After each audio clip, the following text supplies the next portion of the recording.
extremidades. Para iniciar, respecto a la columna vertebral, como ustedes ya saben, va a constar de segmentos, como la parte cervical, dorsal o torácica, la parte lumbar y sacrocoxígea. A nivel cervical vamos a tener 7 vértebras cervicales, 12 vértebras torácicas y 5 vértebras lumbares, y además del sacro y coxis. Con respecto al componente de la vértebra, ella va a estar compuesta por un cuerpo vertebral y por un arco vertebral, y este arco vertebral se va a dividir en pedículos y láminas. Además vamos a tener las apófisis espinosas y también las apófisis transversas y las carillas articulares o apófisis articulares tanto superior como inferior. Aquí tenemos una parte de la columna lumbar donde vamos a tener igual los procesos espinosos, el cuerpo de la vértebra, los pedículos, los procesos transversos o apófisis transversas y las carillas articulares. Con respecto al interrogatorio, ya se ha estado trabajando. Básicamente en locomotor nos interesa describir si es que hay dolor y si es que hay limitación de la movilidad. Con respecto al dolor, vamos a preguntar acerca de cuándo apareció, la localización, la intensidad, la característica, si se irradia o no, con qué se alivia o con qué se agrava, la frecuencia, la duración y si hay síntomas asociados. También es importante que pregunten si es que hay aumento o no de volumen en el caso de las articulaciones periféricas, ¿no? En el caso de la columna vertebral, generalmente solo nos limitamos a la parte de dolor. Si es que el dolor aparece de forma aguda o brusca, podemos sospechar de un proceso traumático. Si es que es más bien un dolor insidioso, nos vamos a sospechar más de procesos degenerativos como la artrosis o procesos benignos mecánicos funcionales como por ejemplo las contracturas musculares. Si el dolor progresa muy rápidamente, debemos de sospechar procesos metastásicos o procesos infecciosos. Si la intensidad de dolor lo que nos va a reflejar básicamente es la naturaleza de la lesión y está muy relacionada con la susceptibilidad que tiene el individuo. Cuando el dolor se irradia, debemos de sospechar de que se estén comprimiendo algún tracto nervioso o también que se pueda referir a un dolor, más bien un dolor referido. Tenemos que ver también en la parte axial si es que hay claudicación o no, y si es que hay claudicación debemos de sospechar de un probable canal estrecho. Si es que aumenta al realizar determinadas posiciones, podemos sospechar de una radiculitis. Y también debemos de descartar si es que hay una limitación en la movilidad. Entonces, a la inspección es necesario que ustedes inspeccionen la columna vertebral con su paciente de espaldas a ustedes y también de perfil.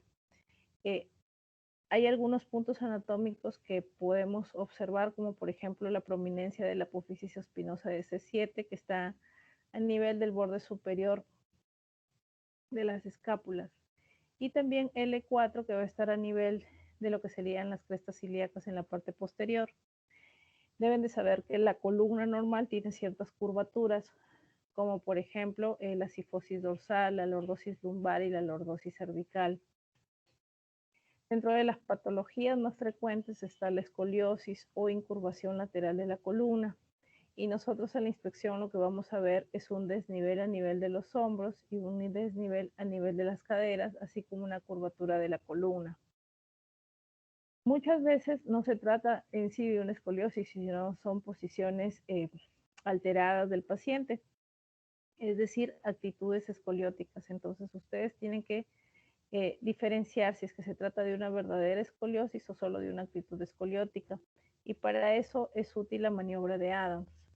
Entonces la maniobra de Adams va a ser muy útil para diferenciar una escoliosis verdadera de una simple actitud escoliótica, para lo cual el examinador debería estar a un metro y medio de distancia del paciente, y si normalmente observamos una curvatura de la columna y se trata de una actitud escoliótica, cuando nosotros le pedimos a nuestro paciente que flexione sin doblar las rodillas, se va a producir una rectitud más bien de la columna y se va a perder esta curvatura. Y además, lo normal es que haya ausencia de gibosidad. Entonces, en una actitud escoliótica solamente o en un paciente normal, cuando le pedimos que flexione, no va a haber una gibosidad hacia un lado o el otro y la curvatura de la columna se va a perder o se va a enderezar.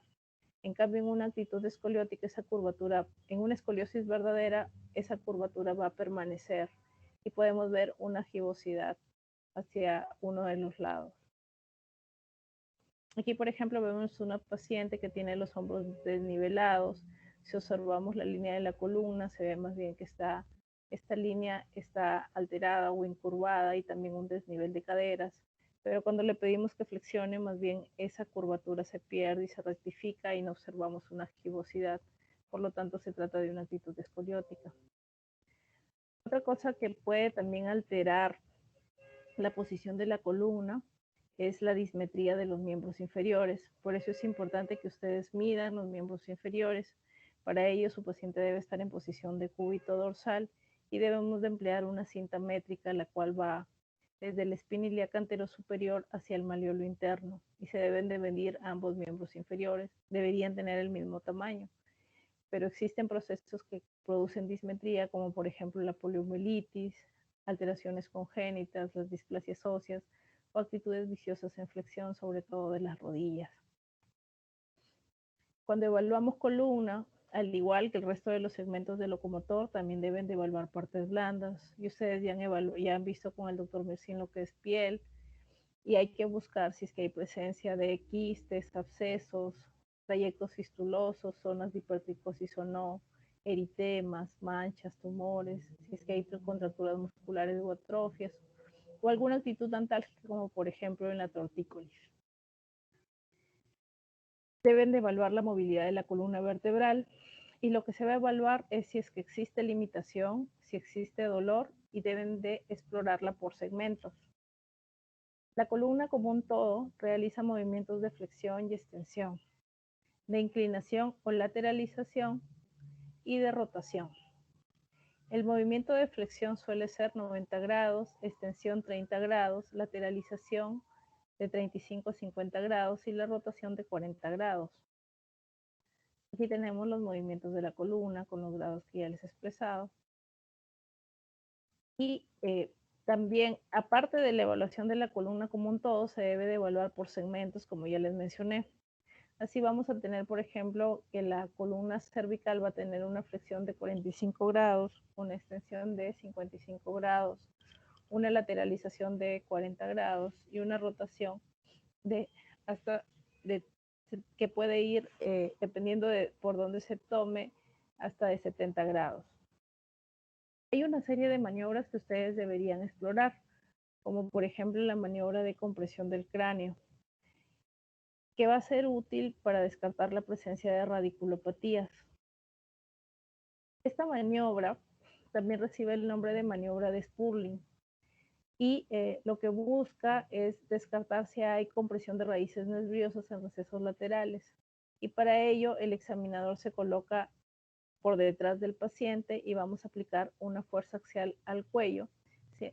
Y a la vez se le va a pedir al paciente que rote hacia el lado que está afectado. En caso de que hubiera radiculopatía, lo que suele presentar el paciente son síntomas de dolor, de hormigueo, de parestesias con el dermatoma correspondiente.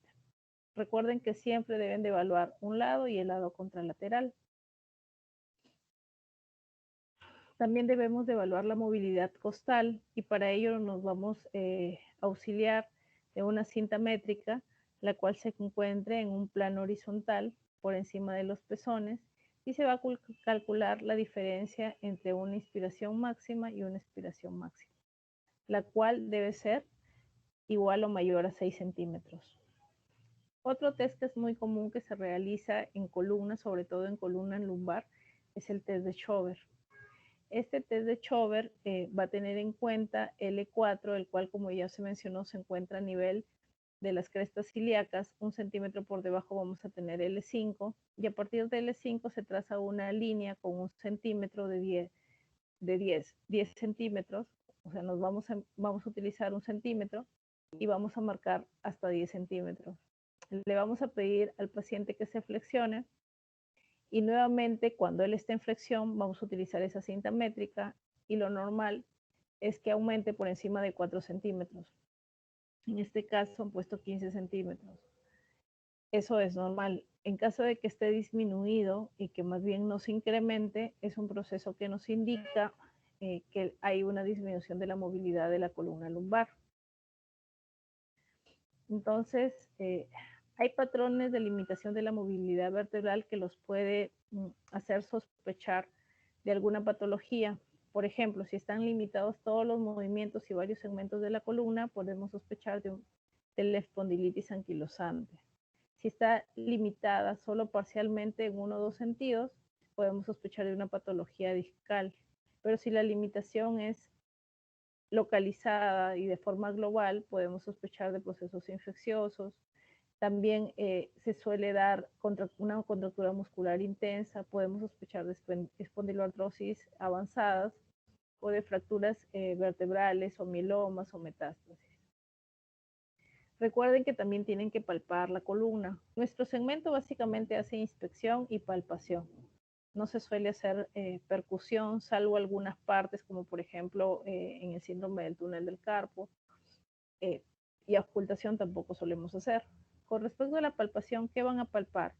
Van a palpar las zonas paravertebrales en busca de que haya dolor a la palpación, tumefacción o en busca de atrofia. Se palpan los músculos de la cintura escapular y pélvica y también se palpan las apófisis espinosas de la columna vertebral con los dedos.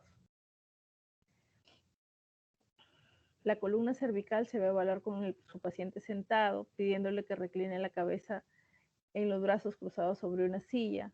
Se va a palpar la columna dorsal y lumbar en decúbito prono y vamos a utilizar para palpar las apófisis espinosas el ángulo que forma el pulpejo del primer dedo o dedo pulgar junto con el índice.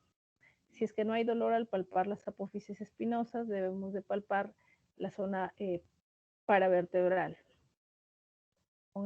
También podemos utilizar la parte inferior de la mano. Para evaluar las estructuras ligamentosas a nivel cervical, podemos emplear esta prueba de Soto-Hill, en el cual el paciente va a estar en decúbito dorsal y se le pide al paciente que realice la flexión máxima de su columna cervical y si no lo llega a realizar, podemos sospechar de un acortamiento de la musculatura cervical. Sacroiliacas también se evalúa dentro de la parte axial, dentro de lo que es columna. Entonces, las articulaciones sacroiliacas, igual vamos a realizar el interrogatorio en búsqueda de dolor y las sacroiliacas se van a encontrar localizadas en la parte superior interna de la nalga y muchas veces el dolor puede ser también referido hasta la cara posterior del muslo, incluso hasta la pantorrilla. Recuerden todas las características del dolor y siempre preguntar si es que es unilateral, bilateral o es alternante. Es muy difícil inspeccionar las articulaciones sacroiliacas porque son articulaciones profundas. Las articulaciones, mientras más periféricas sean, van a ser más fáciles de inspeccionar. La cadera también es una articulación difícil de inspeccionar porque es profunda. Vamos a palpar también las sacroiliacas y vamos a evaluar su movilidad, que de por sí tienen poca movilidad. Bueno, como ya les mencioné, a la inspección van a obtener una poca información porque es una articulación profunda. ¿Qué deben de buscar a ese nivel? Si es que hay presencia de abscesos, cambios de coloración, atrofia. La palpación, como ya se mencionó, va a ser a nivel de la espina ilíaca postero superior. Este punto sacroiliaco recibe el nombre de punto de Forestier. Y finalmente, la movilidad de las sacroiliacas, lo normal es que sea escasa o nula. Vamos a hacer una serie de maniobras, como por ejemplo la maniobra de apertura y cierre de la pelvis. La maniobra de apertura vamos a tener a nuestro paciente en posición de cúbito dorsal y vamos a colocar ambas espinas ilíacas anteriores hacia afuera y con ambas manos. Si el paciente refiere dolor a nivel del punto sacroiliaco, que como hemos dicho es a nivel de la espina ilíaca posterior superior, será positiva. Y la maniobra de cierre, igual nuestro paciente va a estar en posición de cúbito dorsal y lo que hacemos es tratar de cerrar ambas crestas ilíacas. Si es que él refiere dolor, va a ser positiva.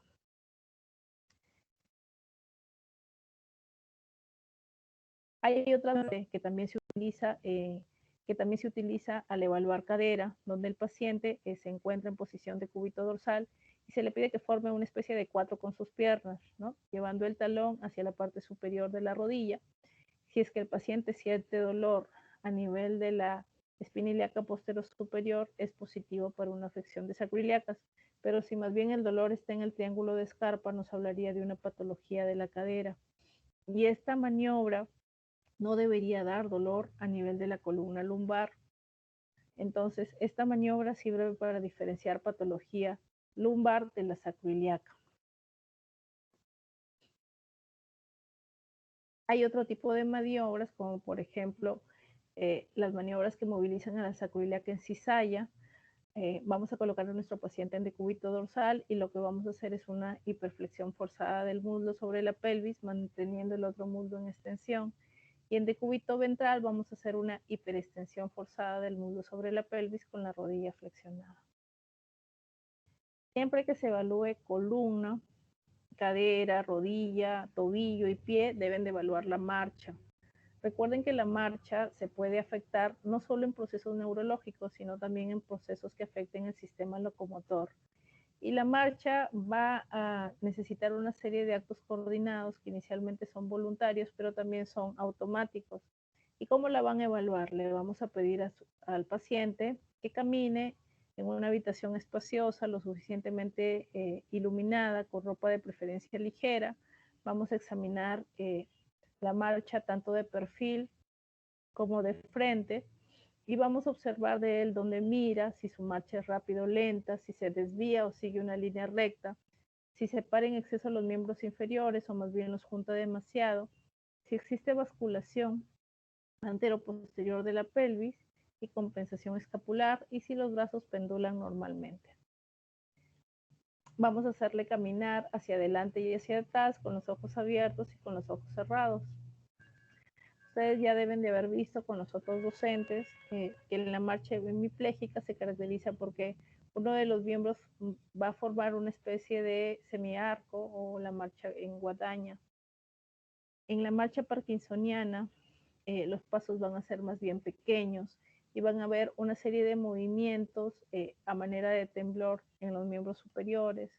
En la marcha táxica, que lo que nos indica es más bien una patología del cerebelo, lo que vamos a ver es que el paciente va a ampliar la base de su sustentación. La marcha cerebelosa, vamos a ver a nuestro paciente que está inestable o que más bien tiene demasiada inestabilidad cuando camina. Una marcha que deben de conocer también es la marcha en Stiapash.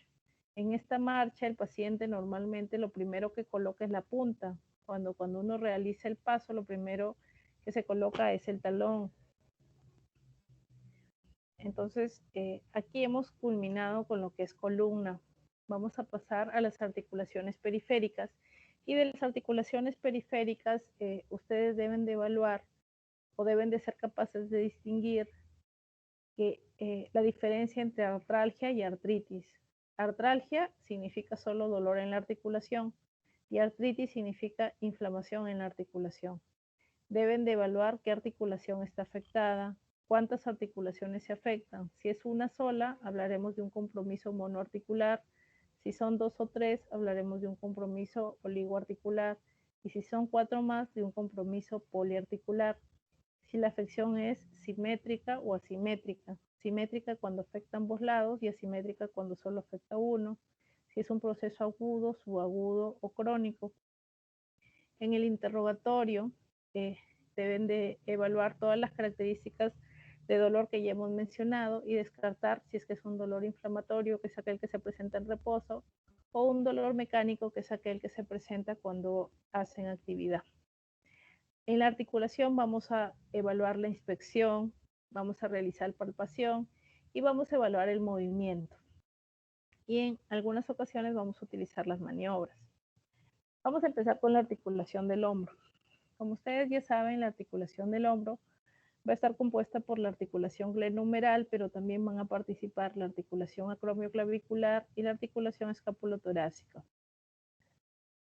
Con respecto a la anatomía de la escápula, hay algunos puntos anatómicos importantes, como por ejemplo en la vista anterior vamos a tener el apófisis coracoides, el acromion.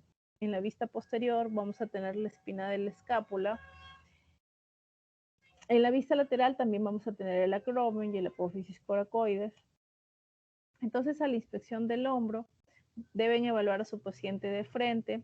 El paciente puede estar sentado, parado o acostado. Tienen que observar la simetría de ambos hombros, la piel, los puntos anatómicos, por ejemplo, la clavícula, el acromio, la articulación acromioclavicular. Observar la posición de los hombros, si están erectos, caídos o curvados. En la parte posterior es importante que distingan la espina de la escápula y a partir de ella dirigirse hacia la fosa supraespinosa o infraespinosa. También deben de ver la simetría en la parte posterior y la postura del hombro. Deben inspeccionar tanto de forma activa como pasiva los movimientos del hombro. Y recuerden que los hombros van a tener una flexión de 180 grados y una extensión de 50 grados, una abducción de 180 grados y una aducción de 50 grados, y la rotación interna y externa va a ser de 90 grados. Para ello le vamos a pedir a nuestro paciente que levante el brazo hasta el nivel del hombro, flexione el codo y luego se explore la rotación tanto interna como externa. Vamos a palpar las estructuras que ayudan al movimiento del hombro, como la clavícula, y a nivel del hombro en sí, los puntos anatómicos como el acromion, las articulaciones que se han mencionado como el acromio clavicular, la línea articular de la glenohumeral y la escápula torácica. Deben de ser capaces de localizar la tuberosidad mayor del húmero y a partir de ahí localizar la corredera bicipital y presionar con la finalidad de ver si hay dolor o no, y si lo hubiera pueden sospechar de una tendinitis bicipital. Ahora vamos a pasar a la articulación del codo. Con respecto a la articulación del codo, esta va a estar compuesta por la articulación húmero radial, húmero radial, húmero cubital y radiocubital. Hay algunos puntos anatómicos que también deben de reconocer, como por ejemplo el epicóndilo, la epitróclea y el olecrano, y obviamente la línea articular. Con respecto a las referencias clínicas de la articulación del hombro, tengan en cuenta que con el codo extendido, el epitrócleo, el olecrano y el epicóndilo se encuentran formando una línea horizontal, pero cuando ya se realiza el movimiento de flexión del codo, vamos a encontrar que el olecrano más bien desciende, el epitrócleo y el epicóndilo quedan al mismo nivel, el punto anatómico del olecrano desciende y se forma una especie de triángulo invertido. Entonces, a la inspección del codo vamos a observar si es que existe algún abultamiento, aumento de volumen, enrojecimiento. A la inspección, el codo va a tener cierto grado de abducción y suele formar un ángulo abierto hacia afuera de unos 170 grados. Debemos de comparar las simetrías y si es que hay o no deformidades. Este es el epicóndilo lateral. A la hora de realizar la palpación deben de palpar el epicóndilo en busca de dolor, palpar el epitrócleo en busca de dolor, palpar el olecrano, así como también la línea articular. Y recuerden que por debajo del epicóndilo lateral pasa el nervio cubital. Con respecto a la movilidad, el codo va a tener una flexión de 160 grados, una extensión de 170 o 180. Vamos a tener pronosupinación de 90 grados. Todo eso tienen que evaluarlo. Vamos a pasar ahora a la articulación de la muñeca. La articulación de la muñeca va a comprender las articulaciones radiocubital inferior, la radiocarpiana, las metacarpianas y las carpometacarpianas. Tienen que saber que los tendones flexores van a pasar por la cara ventral y los tendones extensores por la cara dorsal. Y a nivel ventral, entre tendones flexores superficiales y profundos, se forma el túnel del carpo. La movilidad de la muñeca va a tener una flexión de 80 grados, extensión de 70, desviación cubital de 30, desviación radial de 20 y va a tener movimientos de pronosupinación. Generalmente la muñeca se inspecciona junto con la mano. Entonces, Deben de observar si es que hay simetría o no, si es que hay alguna deformidad o aumento de volumen, si es que hay tumoraciones, y observar las superficies óseas también. Deben de inspeccionar manos y muñecas tanto en su superficie dorsal como en su superficie palmar. Deben de palpar la línea articular y ver si es que se siente la línea articular, que es lo normal, o más bien sienten un aumento de volumen. Ubicar como punto anatómico el apófisis estiloides del radio y explorar movimientos activos y pasivos. Recuerden que en la mano tenemos varias articulaciones. La mano no es una sola articulación. La mano tiene articulaciones interfalángicas distales, interfalángicas proximales, metacarpofalángicas. Está compuesta por 5 metacarpianos, por 5 falanges proximales, 4 falanges medias, 5 falanges distales, y hay músculos en la eminencia tenar, en la eminencia hipotenar, y los músculos lumbricoides o interóseos. Aquí, por ejemplo, en esta imagen, en este círculo, vemos una hipoatrofia de la eminencia tenar, que es muy común en pacientes que tienen procesos de larga data de neuropatías, y esto corresponde a lo que es el síndrome del túnel, al problema del nervio mediano. Bueno, con respecto a la movilidad de la mano, también depende de qué articulación se explore. Por ejemplo, las articulaciones carpo-metacarpianas van a tener una flexión de 90 grados y una extensión de 30 a 45 grados, y también van a hacer movimientos de abducción y aducción. Estos movimientos de abducción y aducción van a ser de aproximadamente 20 grados. Las interfalángicas proximales, por ejemplo, solamente tienen movimientos de flexión y extensión. Se flexionan 100 grados y se extienden hasta 0 grados. Las interfalángicas distales van a tener movimientos de flexión de 90 grados y extensión de 0 grados, y en algunos casos hasta 10 grados. Es importante que al inspeccionar la mano, inspeccionen la piel, los relieves musculoesqueléticos, igual la simetría o deformidad, la presencia de nódulos o no, o de tumoraciones. Por ejemplo, acá ustedes ya deben de saber que estos nódulos que aparecen en las interfalángicas distales, que corresponden a la artrosis, son nódulos de Everden. Y los que son más bien en articulaciones proximales son los nódulos de Boucher. Y esta que se forma aquí, esta de aquí, recibe el nombre de risartrosis, que es en la base del primer metacarpiano. Con respecto a la palpación de la mano, deben palpar las líneas articulares de todas las articulaciones, como la carpometacarpiana, la interfalángica proximal y la interfalángica distal. Deben de palpar los tendones flexores, que como ya hemos dicho, van en la cara ventral de la mano. Los extensores van en la parte dorsal de la mano. Deben de palpar si es que hay aumento de temperatura, algún nódulo o dolor, y evaluar la movilidad, tanto pasiva como activa. Pasiva es la que nosotros realizamos con el paciente y activa es la que él realiza por su cuenta. Esta es la forma correcta de palpar la articulación metacarpofalángica. Se utilizan los 2 pulgares y buscamos la línea articular. Eso tienen que practicarlo, y bueno, también tienen que presentarlo en el video. Entonces, se tiene que palpar. Lo normal es que se sienta la línea articular, y hay sinovitis cuando no se siente la línea articular. Esta es la forma correcta de palpar las interfalángicas proximales. Palpamos siempre con el pulgar, y con la otra mano formamos una especie de pinza que va a sujetar a la articulación, con la finalidad de palpar también la línea por el borde lateral y medial. Aquí, por ejemplo, esto es un aumento de volumen de la muñeca, que inicialmente nos puede hacer sospechar de un proceso de sinovitis o de una artritis de muñeca. Y ya cuando se lleva a la ecografía, lo que observamos es esta imagen anecogénica, que lo que indica es que hay presencia de líquido, y ese líquido si bien es cierto, yo creo que sí hay inflamación en la articulación que es más profunda, pero también hay líquido por encima del tendón. Esto sería una tenosinovitis, ¿no? Una tenosinovitis junto con una artritis de muñeca.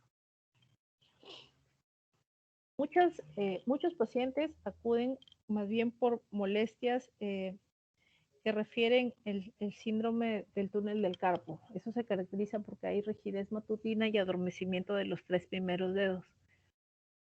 Ellos lo suelen tener sobre todo en las mañanas, entonces debemos de hacer unas maniobras, como por ejemplo la maniobra que está realizando la paciente en la figura, es el signo de Fallen, en el cual se le pide a la paciente que flexione ambas muñecas y esperamos un par de minutos. Si es que ella en esos minutos comienza a tener sensación de parestesias en los 3 primeros dedos, sospecharemos de un síndrome del túnel del carpo, que es la compresión del nervio mediano. Es importante también que sepan y que aprovechen esta parte del locomotor para saber de que cuando los procesos neurológicos o, por ejemplo, el síndrome del túnel del carpo no se trata a tiempo, se produce una atrofia de la eminencia tenar.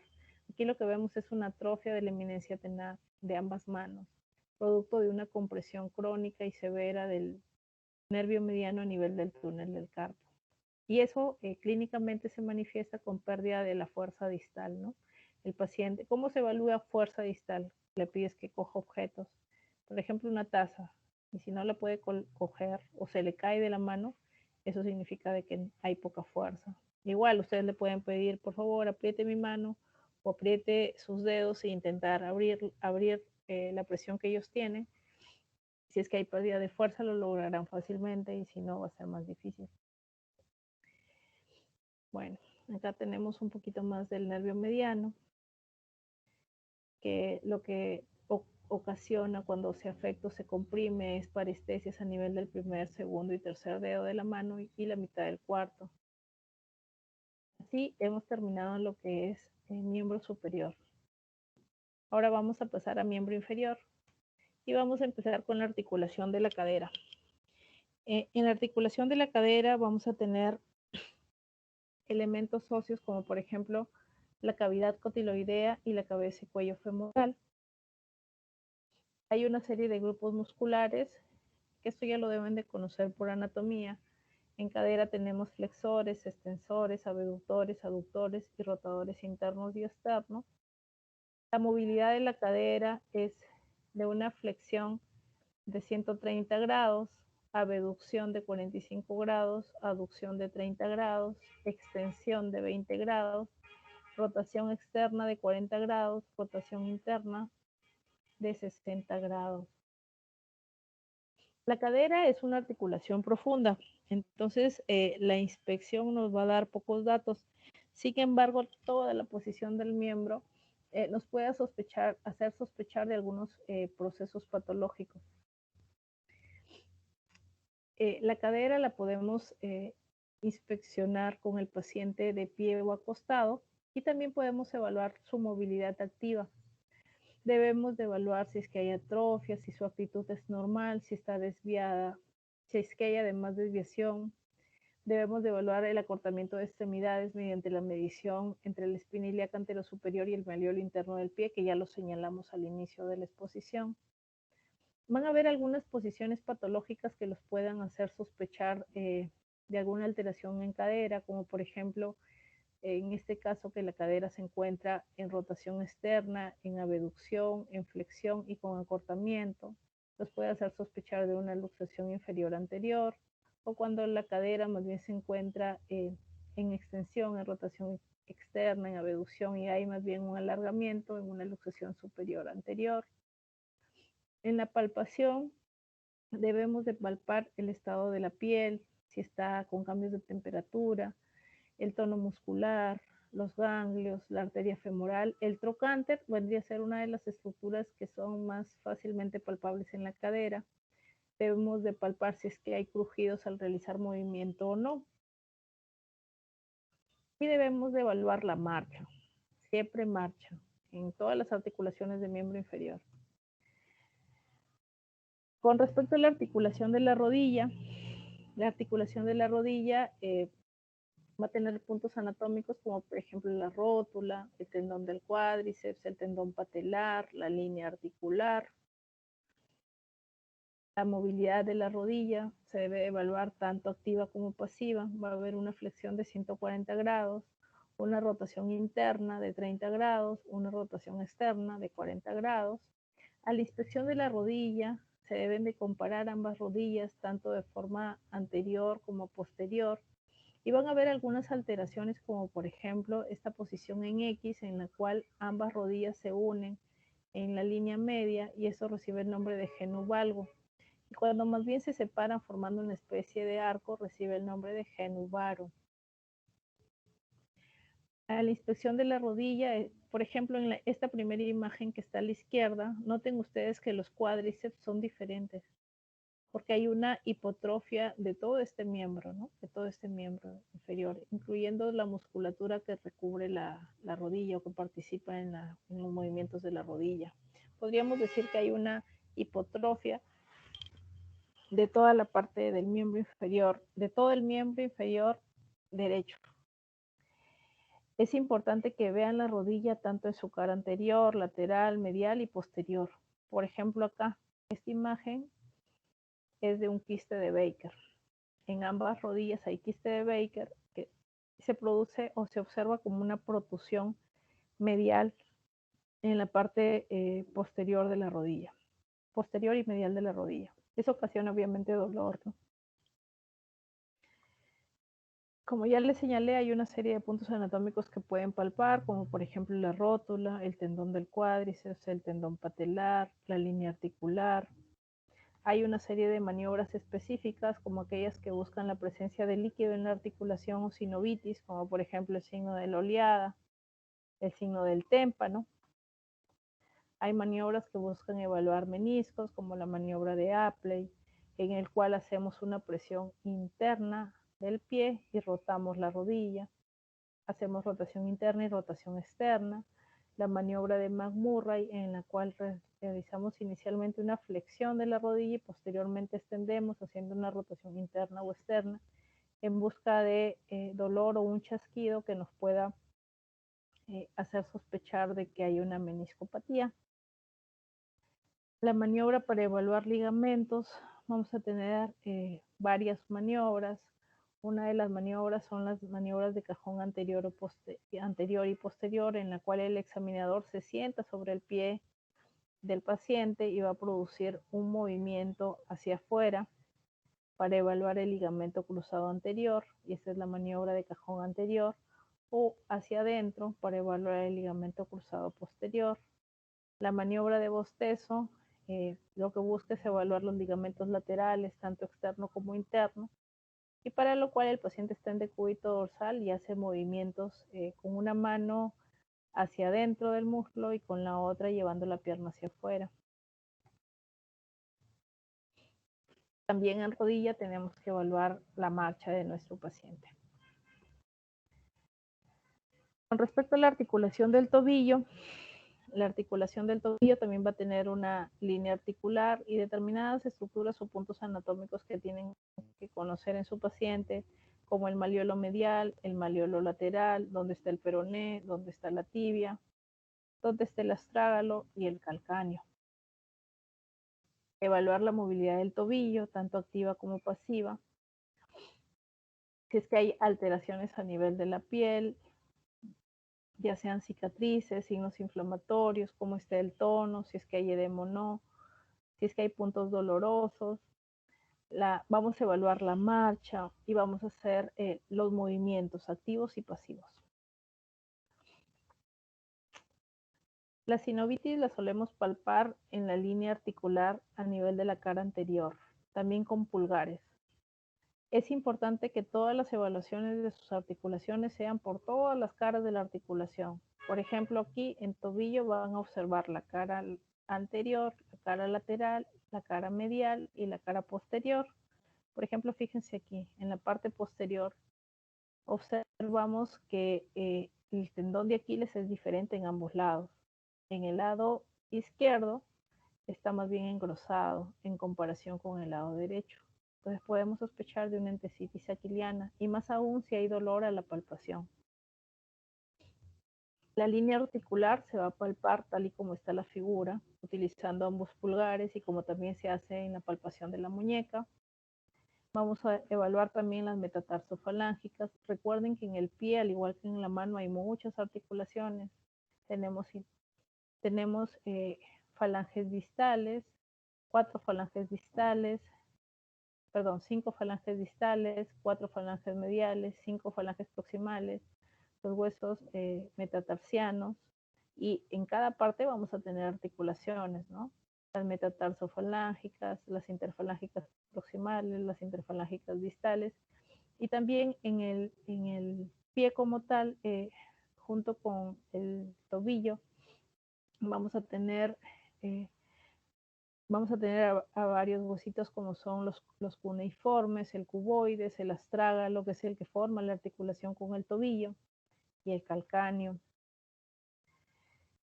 En pie también es importante que observen desde que hagan la evaluación desde partes blandas, como por ejemplo la piel, en busca de que haya inflamación, calor, el tono, el trofismo, los puntos dolorosos. Deben de palpar las articulaciones, evaluar la movilidad activa y pasiva, y deben de realizar también la marcha.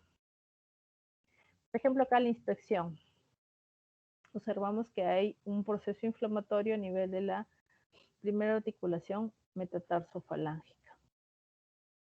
Y observamos el litema, ¿no? Puede hacernos sospechar de una probable crisis aguda por gota. El dedo en salchicha viene a ser un aumento de volumen de toda la estructura del dedo. Es una tenosinovitis, pero también se ha visto que en estos dedos en salchicha también puede estar afectada tanto la parte del tendón como de la articulación. Por eso es una tenosinovitis. La palpación de las metatarsofalángicas no debería hacerse con el índice, sino con los pulgares, ¿ya? Así. Y como se evalúan las metacarpofalángicas, también deberían evaluarse las metatarsofalángicas con ambos pulgares. Y eso sería todo con respecto a la presentación del locomotor, que es un tema bastante amplio. ¿Tienen alguna duda al respecto?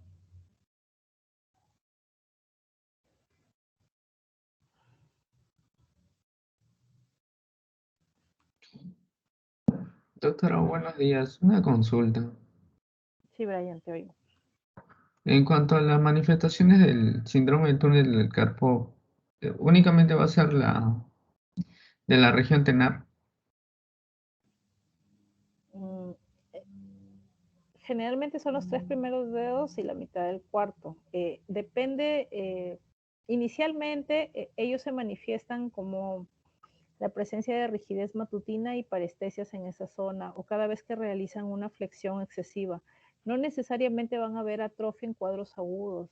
La atrofia se da en cuadros crónicos y en cuadros que son más prolongados. Eso es de acuerdo a la severidad, ¿no? No es que el paciente llegue y inmediatamente esté con la zona hipotrófica de la región tenar. Inicialmente comienzan con parestesias sin que haya hipotrofia. Pero recuerden que todo daño neurológico crónico puede llegar a producir atrofia, ¿no?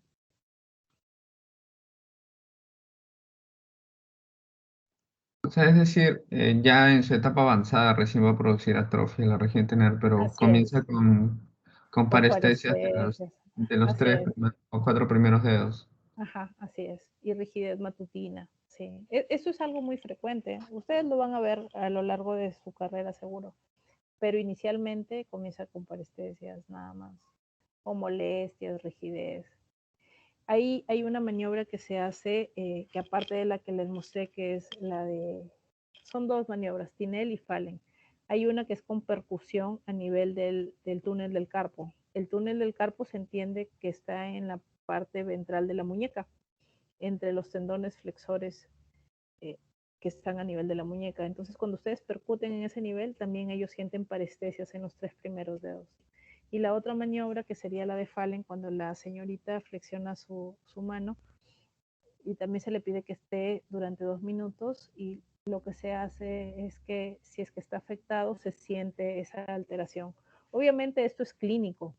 Hay estudios que hacen los neurólogos más profundos, como las electromiografías, que evalúan precisamente la parte neurológica en el caso de que haya alguna alteración, ¿no?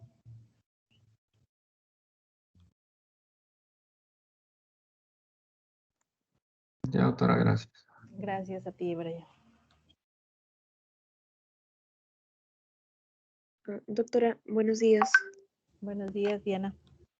Sí, le quería comunicar que, bueno, tenemos una compañera que tiene problemas de internet. Nos ha estado escribiendo durante toda la mañana en el chat, pidiéndole que por favor le considere, porque no puede conectarse y parece que su internet está fallando. Sí, Se no se llama, preocupe. La clase de todas maneras está siendo grabada y la pueden observar después. está bien, muchas gracias, doctora. Uh-huh.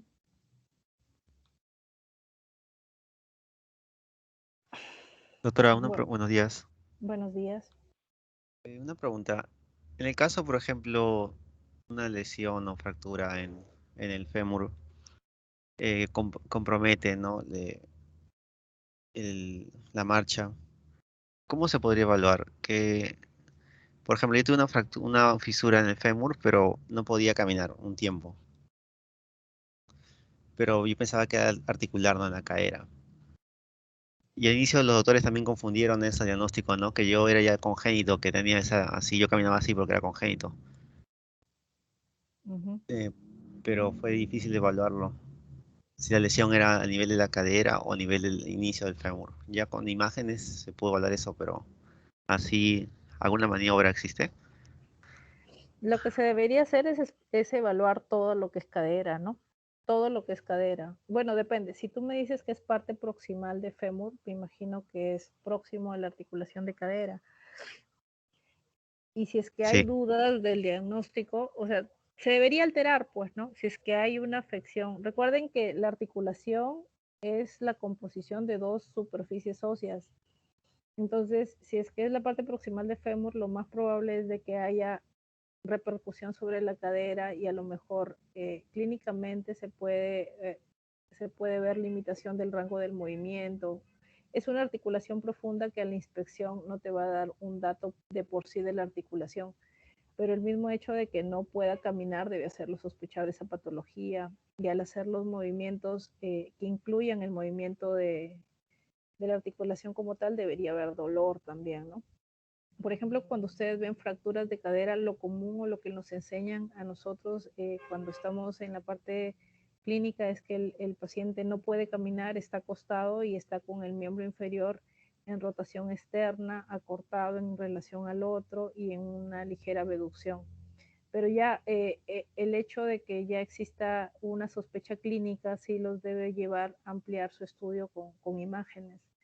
Realmente la parte del locomotor se explora bien con radiografías. Recuerden que las radiografías te dan información de los elementos óseos. Las ecografías les dan información de elementos sobre todo blandos. No nos sirven mucho para elementos óseos. Y las resonancias magnéticas también te dan información para elementos blandos. La diferencia de la ecografía es que sobre todo es operador dependiente. Muchas veces si es que el operador no sabe hacer muy bien la ecografía, puede ocasionar dudas, pero si es que es un buen operador, puede tener tanta efectividad como una resonancia. Creo que la clínica es importante para la sospecha diagnóstica y la confirmación sí debería ser en ocasiones con estudios de imágenes, ¿no? Pero hay clínicos también que exploran también que pueden sin necesidad de imágenes llegar a un diagnóstico, sobre todo mientras más periférica sea la articulación, porque mientras más periférica les va a dar más información la palpación y todo eso, ¿no? Pero cadera sí, creo que sí necesita estudios más profundos, igual que sacroiliaca, pues, ¿no?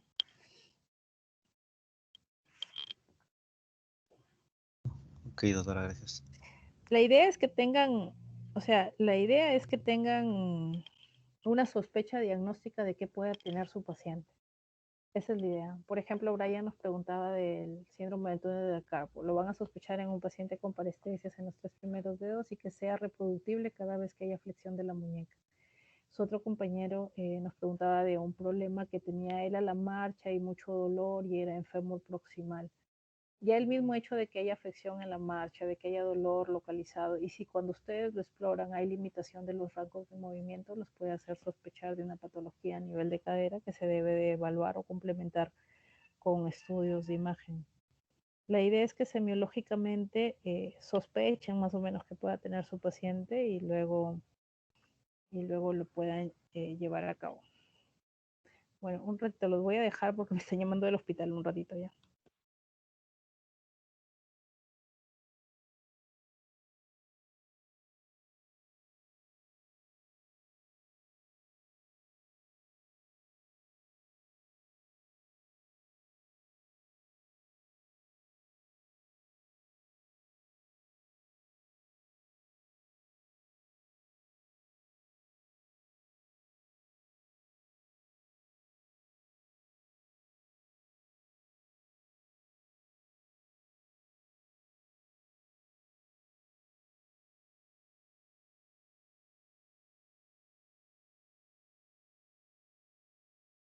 Ya chicos, acá estoy. ¿Alguna otra pregunta respecto al tema que hemos presentado? Sí, doctora, buenos días. Buenos días.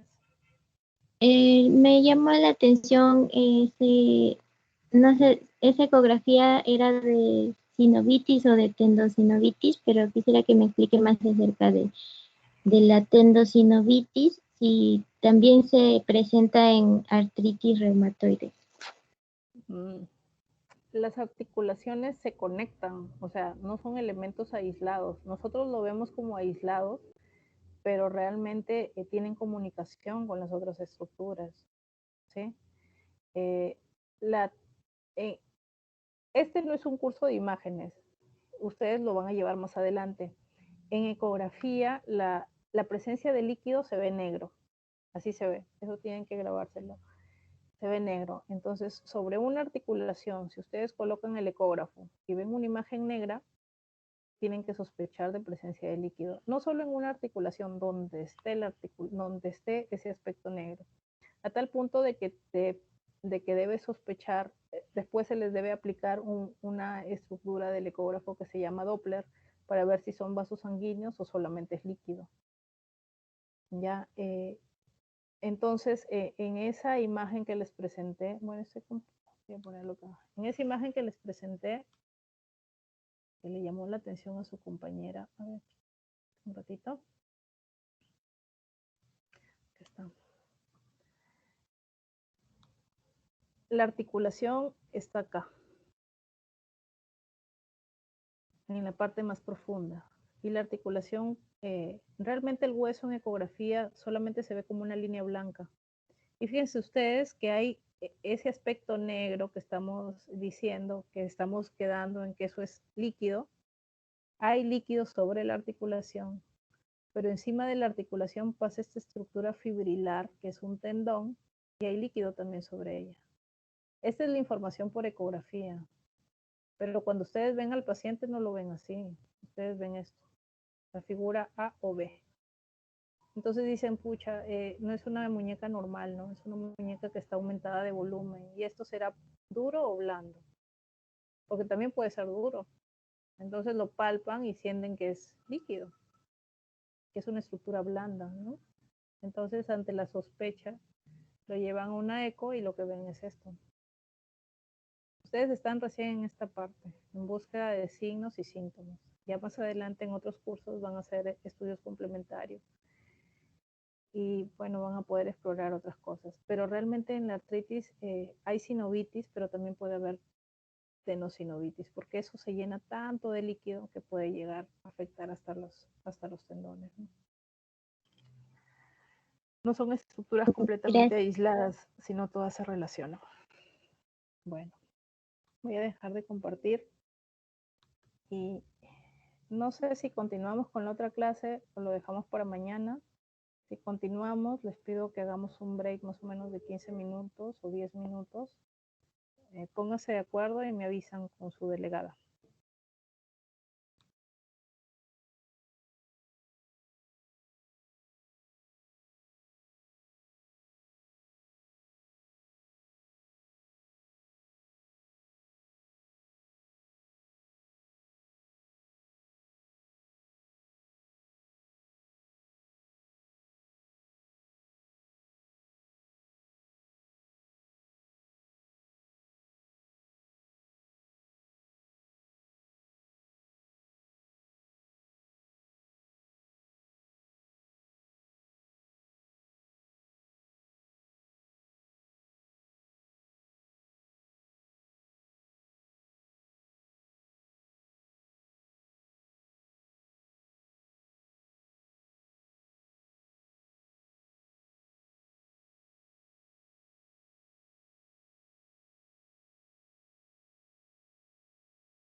Chicos, no sé si están, ¿me escuchan?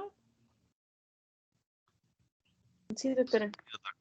Me comunica su compañera que desean continuar la clase.